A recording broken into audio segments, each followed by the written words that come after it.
إن الحمد لله نحمده ونستعينه ونستغفره ونعوذ بالله من شرور أنفسنا ومن سيئات أعمالنا من يهده الله فلا مضل له ومن يضلله فلا هادي له وأشهد أن لا إله إلا الله وحده لا شريك له وأشهد أن محمدا عبده ورسوله أما بعد فإن خير الحديث كتاب الله وخير الهدي هدي محمد صلى الله عليه وسلم وشر الأمور محدثاتها وكل محدثة بدعة وكل بدعة ضلالة وكل ضلالة في النار فأعوذ بالله من الشيطان الرجيم بسم الله الرحمن الرحيم يا أيها الناس أنتم الفقراء إلى الله واللہ هو الغنی الحمید۔ معزز سامعین کرام، السلام علیکم ورحمۃ اللہ وبرکاتہ۔ تمام تعریفیں اس اللہ رب العالمین کے لیے لائق اور زیبا ہے جس نے ہم سب کو ایمان والا بنایا، جس نے ہم سب کو ایک اللہ کی عبادت اور پیارے نبی محمد صلی اللہ علیہ وسلم کی اطاعت کرنے کی توفیق عطا فرمائی، الحمدللہ۔ معزز سامعین کرام، میں نے قرآن مجید کی سورہ فاطر، سورہ نمبر 35 آیت نمبر 15 کی تلاوت کی آپ کے سامنے۔ یا ایھا الناس انتم الفقراء الی اللہ واللہ هو الغنی الحمید۔ اس آیت میں اللہ رب العالمین نے صرف مسلمانوں سے ہی خطاب نہیں کیا بلکہ پورے انسانیت سے خطاب کیا ہے کہ یا ایھا الناس، پورے انسانوں سے خطاب اللہ سبحانہ وتعالیٰ نے کیا ہے کہ اے لوگو، اے تمام انسانوں، تم سب کے سب اللہ کے در کے فقیر ہو، تم سب اللہ کے در کے فقیر ہو، واللہ هو الغنی الحمید، اور اللہ ہی بے نیاز بڑی خوبیوں والا ہے۔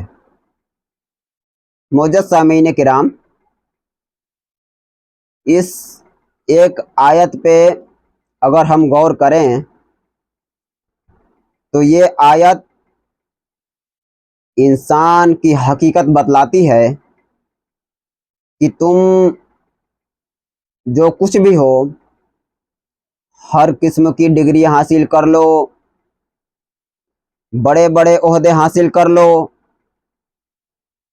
پھر بھی تم اللہ کے در کے فقیر ہی رہو گے۔ اب اس ایک آیت سے مراد کیا ہے، اس بات کو واضح طور سے سمجھنے کے لیے اس کا ترجمہ ہم دیکھتے ہیں تو معلوم ہوتا ہے کہ جتنے انسان ہیں وہ سب اللہ کے در کے فقیر ہے۔ گویا ہم سب کا یہ ضرورت ہے کہ اللہ ہماری مدد کرے۔ اس کو عام زبان میں یہ کہہ سکتے ہیں کہ ہم سب کی ایک اللہ کی ضرورت ہے اور اللہ کو کسی کی ضرورت نہیں ہے۔ واللہ هو الغنی الحمید، وہ بے نیاز اور بڑی خوبیوں والا ہے۔ اب جو لوگ کہتے ہیں کہ اللہ کو چھوڑ کر کے فلاں بابا بھی اولاد دیتے ہیں، فلاں کے پاس جانے سے نوکریاں لگ جاتی ہے، فلاں کے پاس جانے سے بگڑی بن جاتی ہے، فلاں کے پاس جا کر کے چادریں چڑھانے سے منتیں پوری ہو جاتی ہے، تو اگر اس بات کو آپ صحیح مانتے ہیں تو آپ یہ بتائیے کہ اس قرآن کی آیت کے بارے میں آپ کیا کہیں گے کہ اللہ سبحانہ وتعالیٰ خود فرما رہا ہے یا ایھا الناس وانتم الفقراء الی اللہ، کہ تم سب کے سب اللہ کے در کے فقیر ہو۔ اور فقیر کس کو کہتے ہیں اردو زبان میں، مجھے لگتا ہے اس کو بتانے کی ضرورت نہیں ہے، ہم سب بخوبی جانتے ہیں کہ فقیر کس کو کہتے ہیں، اور ہم سب اللہ کے در کے فقیر ہیں۔ گویا اللہ ہی ہمارا مالک اور خالق ہے، اللہ ہی بے نیاز ہے، اللہ ہی ہم سب کا مالک ہے، خالق ہے، وہی رزق دینے والا ہے۔ تو فقیر کا کام کیا ہوتا ہے کہ وہ اپنے رب اللہ کے سامنے عاجزی اختیار کرے، اس کی جو کچھ بھی حاجتیں ہو وہ اللہ ہی سے مانگے، نہ کہ غیر اللہ کے دربار میں جائے، نہ کہ غیر اللہ کی چوکھٹیں لانگے۔ جو موحد بندہ ہوتا ہے، جو توحید پرست بندہ ہوتا ہے، وہ ایک اللہ کی چوکھٹ کو چھوڑ کر کے غیر اللہ کے چوکھٹوں پہ اپنا سر نہیں جھکاتا ہے۔ وہ اللہ جس نے ہم سب کو پیدا کیا ہے، جو ہماری تمام ضروریات کو پورا کرتا ہے، ہم اس کو چھوڑ کر کے اور فلاں بابا کے پاس جا رہے ہیں، فلاں صاحب پیر کے پاس جا رہے ہیں، فلاں اولیاء کے پاس جا رہے ہیں، کیا یہ اللہ کے حق پہ ڈاکہ ہم نہیں ڈال رہے ہیں پیارے ساتھیوں؟ یہ حقوق اللہ پہ ہم ڈاکہ نہیں ڈال رہے ہیں؟ یہ اللہ کے حق ہے کہ صرف ایک اللہ ہی کا عبادت کیا جائے، اس کے ساتھ کسی کو شریک نہ کیا جائے۔ آج ہم نے اپنے تمام معبود بنا رکھے ہیں غیر اللہ کو، جو کہ مرنے کے بعد اپنا کفن تک نہیں پہن سکتے ہیں، غسل تک نہیں کر سکتے ہیں۔ ہم ان کو اپنا حاجت روا سمجھ لیتے ہیں مٹی کے اندر جانے کے بعد۔ جو شخص خود کفن نہ اوڑھ سکا، جو شخص خود قبروں میں اتر نہ سکا، اسے 4 آدمی لگے اتارنے کے لیے، جو شخص قبرستان نہ جا سکا، 4 کاندھوں پہ چل کر گیا، اتنے کمزور اور اتنے بے بس اور اتنے مجبور تھا، وہ مٹی کے اندر جانے کے بعد اتنے بڑا حاجت روا کیسے بن گیا؟ وہ مشکلیں ٹالنے والا کیسے بن گیا؟ کیا یہ اللہ کے حق پہ ڈاکہ نہیں ہے میرے ساتھیوں؟ اب بھی وقت باقی ہے، ہم سب کو چاہیے کہ اپنے گناہوں سے توبہ کریں، جو کچھ بھی غلطیاں کوتاہی ہوئی ہیں 2 رکعتیں نماز پڑھ کر کے اللہ رب العالمین سے اپنی غلطیوں کا اعتراف کریں اور مانیں کہ ہم نے غلطی کی ہے۔ پیارے نبی محمد صلی اللہ علیہ وسلم نے ایک حدیث میں فرمایا ہے کہ ندامت ہی توبہ ہے، یعنی کہ جب ایک شخص اپنے گناہوں پہ شرمندہ ہو جائے، جب وہ نادم ہو جائے کہ یا ربی ہم نے گناہ بڑے کیے ہیں، ہم نے اپنے نفسوں کے اوپر ظلم کیا ہے، اور اب میں اپنے کیے پہ شرمندہ ہوں، تو مجھے معاف فرما دے، بے شک تو ہی معاف کرنے والا ہے، تیرے سوا کوئی نہیں ہے جو میرے گناہوں کو معاف فرما دے۔ تو پیارے ساتھیوں، وہ ہمارا رب کریم اتنا رحیم ہے، اتنا غفور الرحیم ہے، وہ الرحمن ہے، ہمیں اپنے رب سے پوری امید ہے وہ ہماری گناہوں کو ضرور معاف کرے گا۔ اس کے بعد دعا میں یہ بھی کہا جائے کہ اے اللہ، جو کچھ میں نے غلطی کی ہے میں اس پہ نادم ہوں، اور آئندہ اس غلطی کو میں نہیں کروں گا، تو مجھے معاف فرما دے۔ تو معزز سامعین کرام، انشاءاللہ ہم سب اپنے رب کو غفور الرحیم پائیں گے، وہ بڑا معاف کرنے والا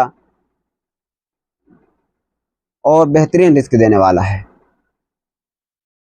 کسی کے ڈر سے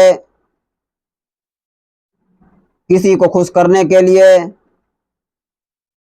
حق کو دبایا نہ جائے،